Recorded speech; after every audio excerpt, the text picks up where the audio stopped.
Ron, first of all, it's always a great pleasure to see you every time. So I'm very glad to see you in Paris now for your new movie. And first of all, I would like to know if it's true that Chris Hemsworth, during the shooting of Rush, gave you the script of this one. Is it true? It was actually after we'd finished Rush, you know, I was very impressed by what he brought to that character of James Hunt. And so not only is he charismatic and handsome, but he's also a very interested actor, creatively curious, and I was impressed with it. So when he brought me this script, I was very flattered. Originally, just based on the idea, I wasn't sure that it was going to be something I'd want to do. But when I learned that it was actually, that it was based on truth, that it was the real event that inspired, you know, this myth of Moby Dick, I thought that was fascinating to learn and to explore. So difficult. I mean, it's a masterpiece. I mean, Moby Dick, like Les Miserables from Victor Hugo, you know? Yes. It's a great novel. So, I mean, yeah, you have some hesitation at the beginning?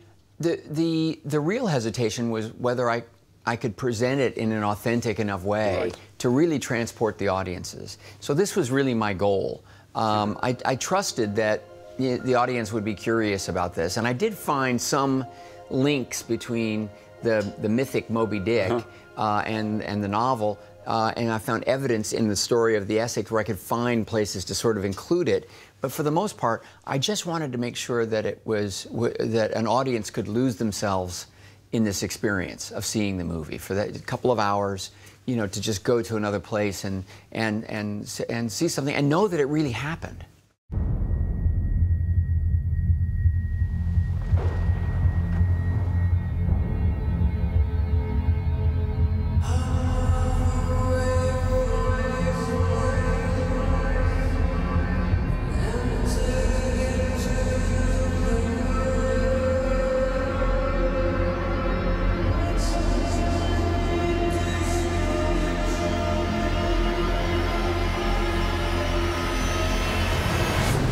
It's a great, very great adventure movie. I mean, is it exciting as a director making a movie like this, adventure movie?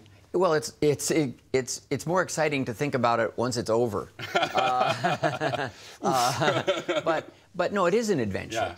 And I've had a few opportunities in my career to make movies that push me in a way that I would never go. I'm not a particularly you know, bold, adventuresome person, but we spent a lot of time out on the sea, and it was very challenging for a lot of technical reasons. The logistics of working out in the ocean, sure, but also the emotional challenges for the actors in that environment was something that I, as a director, really had to help support. But how you deal with that? I mean, making a movie with a lot of special effects and character-driven and emotional, like you say. I mean, you have to find the good balance always during the shooting. A lot of it is the preparation, you know, and if you anticipate what some of the challenges are going to be and what some of the problems might be, you know, you have some options, and all of that is to try to protect that creative space so that the actors can do what they need to do, and also in case another new fresh idea comes up from the actors, from the cinematographer, myself, someone, so that in the day there's still this possibility for inspiration. I like so much because you have a lot of struggles in this movie. Struggle of the two men, struggle of the man with the well, even struggle for Herman Melville. I mean, now it's difficult, I mean, to have the story from the cellar. Do you think so? I mean, it's the movie about a lot of struggles. Yeah. And maybe it was a struggle for you as a director, too. It was. It's a very ambitious movie, both you know, technically and also narratively, you know. And part of what I liked about it was that ambition. You know, I was challenged by the fact that the story works on several different levels. Yeah, absolutely. And it's part adventure, and it's also a very intimate, powerful drama. It's also about sort of the birth of the Moby Dick myth, you know, and so to try to balance all that, of course, was very challenging. But I enjoyed it, and hopefully, you know, audiences will approve. Just after Rush, you work again with Chris Hemsworth. I mean, how you work together right now? Is it a piece of cake or not? Oh, really? No, very easy, very easy. You know, he's got. I relate to him. You know, I'm much older than he is. I've been through more. I don't relate to him physically at all, but I understand his ambition. And he's also, you know, he's got a great work ethic, he's kind, he's generous with people, but no one should ever underestimate his ambition and his drive to be great. When people ask me about him, I tend to say that he reminds me a little bit of the kind of career that I think Harrison Ford has had. Beginning, you think he's Han Solo, you think okay, well maybe he's also Indiana Jones, and then no, he's more. and he turns out to be much more. Yeah, yeah. And sometimes it's very. I like so much your casting in this movie. All the characters are great. It's exciting. I mean, to work with ensemble like this. Yeah. Great young ensemble. Such good actors wanted to be in the movie, even if they only had, you know, a few lines. They committed themselves physically. You know, had to lose weight when we came to that survival portion of the movie. Always stayed alert, no matter how uncomfortable, no matter how cold, no matter how rainy or sunny or whatever we were dealing with out in the ocean. And I will never forget the commitment that they made to the movie. How you feel close of this story, The Heart of the Sea? I mean, do you have common points with certain characters? There was no single aspect in terms of a character that I related to, but I connected with a number of the characters. I connected with Owen Chase, his frustration, you know, that trying to sort of have a career dream, and maybe some frustration that people were underestimating him in some way. You know, that's a little bit the way I felt maybe as a young director trying to prove myself. Melville, struggling to try to fulfill what he thinks is his potential as an artist, and knowing that he has his own limitations that he has to fight against. And I thought that there's an underlying theme in a lot of the characters that I also relate to, and that is that when a crisis comes in your life, if you're going to rise above it, you have to see things in a true light. You have to look at it with a new kind of honesty, and that is, I think, your opportunity to emotionally survive it and grow beyond it. And I think there are several characters that are confronted by that kind of thing, and it's another one of those sort of surprising themes I found in the story.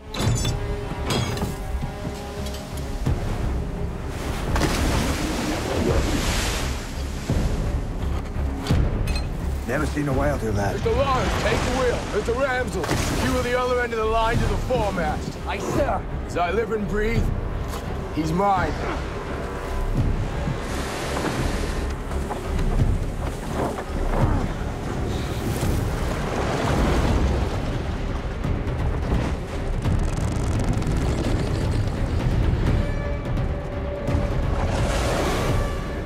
You have just any reference before the shooting? I said that because it reminded me of the Bounty, you know, the military Bounty, or Jaws, directed by Steven Spielberg.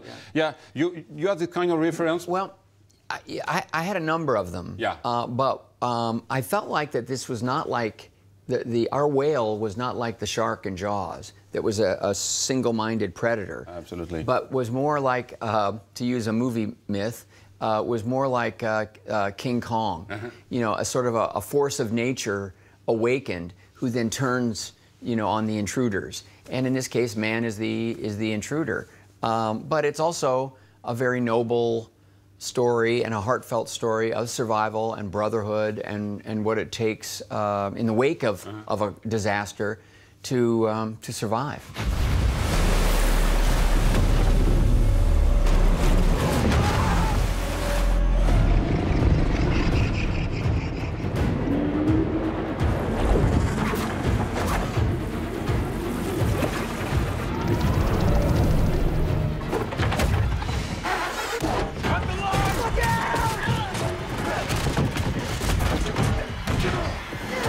Right, because you have a great metaphor in this movie. Maybe it's a survivor movie also. Yeah. I mean, how is it difficult to survive a difficult environment like the society? You know what I mean? So, yeah, we can make a connection. I think so. I mean, these men are a part of an industry. They're feeding their families. That's a noble thing. But they're also, they're also responding to big business, which is basically saying go further. be more and more brutal, you know, whatever it takes.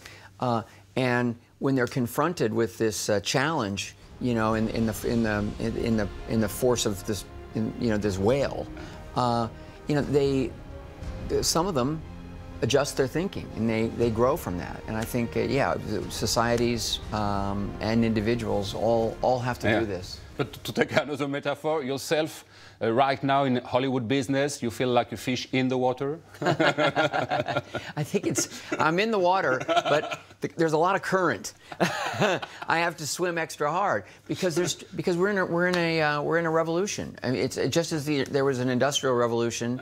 You know, the technology and information revolution is changing, you know, sort of all facets of life. And even though I feel very fortunate to be in the middle of it and to be able to be active, it's not the same, but that's good. You know, it may be uncomfortable, but you know, it's also good for artists to be pushed. Push you, yeah, push you. You know, for audiences to have more choices, more options. I think audiences are becoming smarter and more demanding all of the time, and that's as it should be.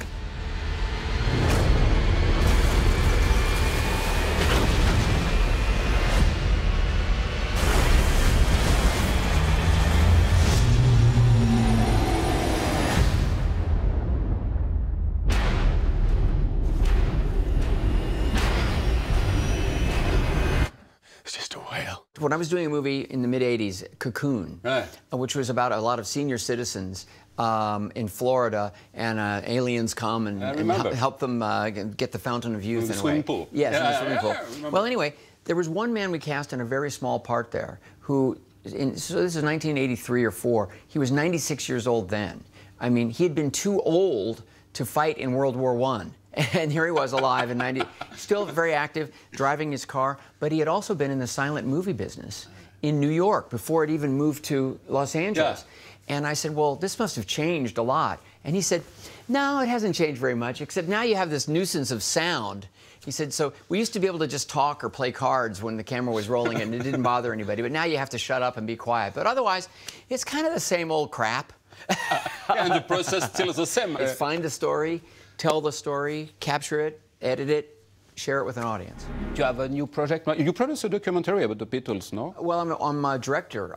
Sorry, you directed. Okay. And we're just editing that and working on that now. I directed Inferno, which is the third of the Dan Brown, you know, Robert Langdon mysteries. With Tom Hanks. With Tom Hanks again, and Felicity Jones this time, and Omar Sy, and Irfan Khan. Yeah, the French actor. Yeah, he's great. Great guy. Really? Oh, really good. Everybody in the crew and the cast loved him, and I also respected him, you know, because he's a very creative guy and very charismatic. And he's nice, very nice guy. Very good guy to work with. You speak French with Omar during the shooting? I tried a little bit. He tried to help me with a couple of words, but he didn't have much more luck than Jean Reno or Audrey Tautou. I'm very clumsy. Well, how you spend your luck so much working with the French actor? You know, there's a great film heritage here, and it's a culture of artists, and I think the Dan Brown movies, in fact, have been very good for me. It's encouraged me to get out there and collaborate with more international talent, and that's something that's been very gratifying for me, and I think I'm growing with it. Thank you very much, Ron, and congratulations for this movie. Very, very good. Thank you. Thank you very much. Merci beaucoup. Pleasure. Merci.